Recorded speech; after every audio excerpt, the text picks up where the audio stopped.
এটা কিন্তু একটা ছোট্ট ব্রিজ, এই ব্রিজ দিয়েই কিন্তু ওই বড় মাঠটিতে যেতে হয়। হ্যাঁ, ঠিকই ধরেছেন, পর্যটকদের এই এলাকা অতিক্রম করা নিষেধ। কোন এলাকা? এই যে বাম পাশে এই সাইনবোর্ড থেকে উপরের দিকে যেই টিলা দেখতে পাচ্ছেন, ঠিক এই এলাকাটি অতিক্রম করা নিষেধ, সে কথাটি কিন্তু বলা হয়েছে। অর্থাৎ আমরা ওদিকে যাবও না। আর এই পাশে একটা মাঠ রয়েছে, আমি সেই মাঠের ভিউটা আপনাদেরকে এখান থেকে দেখানোর চেষ্টা করছি। এখানে কিন্তু প্রচুর গাড়ি স্ট্যান্ড করা রয়েছে, গাড়ি পার্কিংয়ের ব্যবস্থা।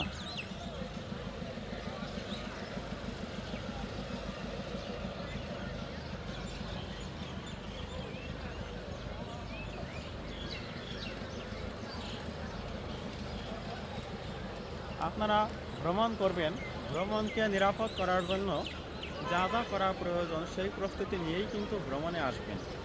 একটা পানির বোতল, মোবাইলে পর্যাপ্ত স্টোরেজ, মোবাইলের চার্জিং পর্যাপ্ত থাকা, পাওয়ার ব্যাংকের ব্যবস্থা থাকা, এই সমস্ত কিছু নিশ্চিত করেই কিন্তু আপনাকে এদিকে পা দিতে হবে। আর হ্যাঁ, সবসময় কিন্তু মহান সৃষ্টিকর্তা আল্লাহ তাআলাকে স্মরণে রাখবেন। তিনিই কিন্তু সার্বিকভাবে সর্বপ্রকার নিরাপত্তা দেওয়ার মালিক।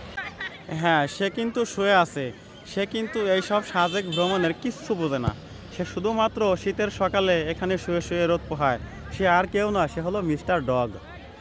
এখানে অনেক গাড়ি পার্কিং করা, এই গাড়িতে করেই কিন্তু অভিযাত্রীরা বিভিন্ন স্থান থেকে ছুটে এসেছে। আবার এই গাড়িতে করেই কিন্তু এই বড় বড় গাড়ি, চাঁদের গাড়ি, এগুলোতে করেই কিন্তু তারা সাজেক যাবে। আর আমাদের ছোট গাড়িটা ঠিক এই মাঠের অপোজিটে মেইন রোডে ওই দিকে আমাদের গাড়িটা রেখে আসা হয়েছে। আমরা এখন এখানে একটা উঁচু টিলা দেখতে পাচ্ছি, এটা হলো বাঘাইহাট আর্মি ক্যাম্প। এখানে যেই বাইকটি আমাদের জন্য অপেক্ষা করছে তা হলো চলো যাই সাজেক। হ্যাঁ, লাভ চত্বর বলতে পারেন। আর এখান থেকেই যেন অভ্যর্থনা জানানো হয় সাজেক ভ্রমণকারীদেরকে। এখান থেকে একটা ছবি ফটো সেশনের কাজ করে তারপরে আপনারা সাজেক রওনা করতে পারেন। তাতে ভ্রমণ কিন্তু অবশ্যই অনেকটা জোরদার হবে, শক্তিশালী হবে। ধন্যবাদ।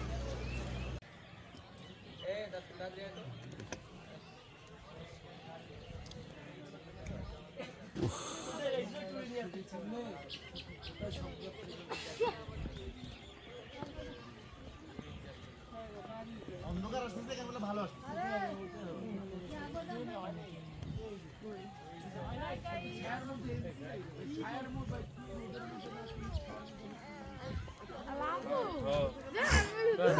Chào